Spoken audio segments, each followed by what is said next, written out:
दोस्तों, आज के इस वीडियो में मैं आप लोगों को बताऊंगा कि अगर आप अपना क्लिनिक खोलना चाहते हैं तो फिर इसका क्या लीगल प्रोसेस है, आप कौन कौन से डॉक्यूमेंट बनाकर अपना क्लिनिक शुरू कर सकते हैं। दोस्तों, आपको अगर कोई हेम्योपैथी क्लिनिक खोलना हो या फिर एलोपैथी या फिर आयुर्वेदिक, इसमें आपको रजिस्ट्रेशन लेना पड़ता है। सबसे पहले सवाल उठता है कि आप किस तरह का क्लिनिक शुरू करना चाहते हैं। अगर आप अपने क्लिनिक के अकेले मालिक हैं, आप प्रोप्राइटर खुद हैं, तो फिर आपको प्रोप्राइटरशिप शुरू करना होगा। या फिर आप 2-3 लोग मिलकर क्लिनिक शुरू करना चाहते हैं तो फिर इसके लिए आपको पार्टनरशिप बनाना होगा।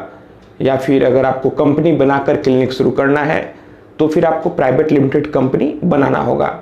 अगर प्रोप्राइटरशिप बनाकर आप क्लिनिक स्टार्ट करना चाहते हैं तो फिर आपको शॉप एंड एस्टेब्लिशमेंट एक्ट में पहले रजिस्ट्रेशन कराना होता है और फिर उसके बाद आपको करेंट अकाउंट खुल जाता है और फिर आपका क्लिनिक स्टार्ट हो जाता है। लेकिन इसके साथ साथ आपको क्लिनिक एस्टेब्लिशमेंट एक्ट में भी रजिस्ट्रेशन कराना होता है। ठीक उसी तरह अगर आपको पार्टनरशिप बनाकर क्लिनिक स्टार्ट करना है तो फिर आपको पार्टनरशिप डीड बनाना होगा और फिर पैन बनेगा और फिर उसके बाद आपको क्लिनिक एस्टेब्लिशमेंट एक्ट में रजिस्ट्रेशन कराना होगा। फिर अगर कंपनी बनाकर आपको स्टार्ट करना है तो फिर एमसीए पर आपको अपने कंपनी को रजिस्टर कराना होगा।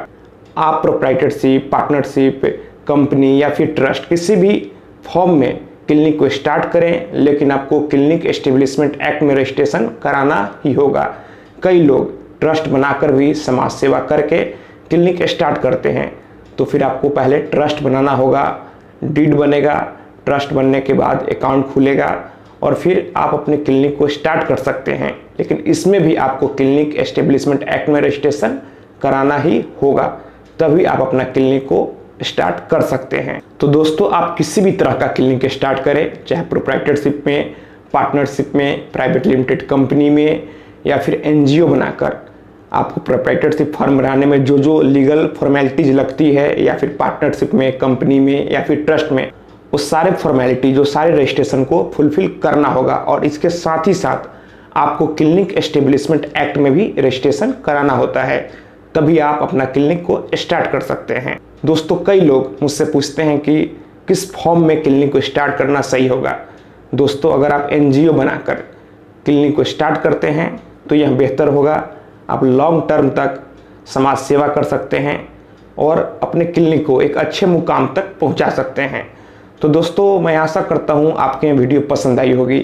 अगर आपके मन में और कोई सवाल है तो आप हमें नीचे कमेंट बॉक्स में कमेंट करें, या फिर आप हमसे कोई बात करना चाहते हैं, आपके मन में कोई और सवाल है तो आप हमसे इंस्टाग्राम पर जुड़ सकते हैं और आप हमें वहां फॉलो करके आप अपने सवाल पूछ सकते हैं।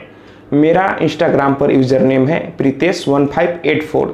तो दोस्तों, अगर आपको लगता है कि यह वीडियो आपके काम की है तो फिर आप निश्चित ही इस वीडियो को अपने दोस्तों और रिश्तेदारों में भी शेयर करें।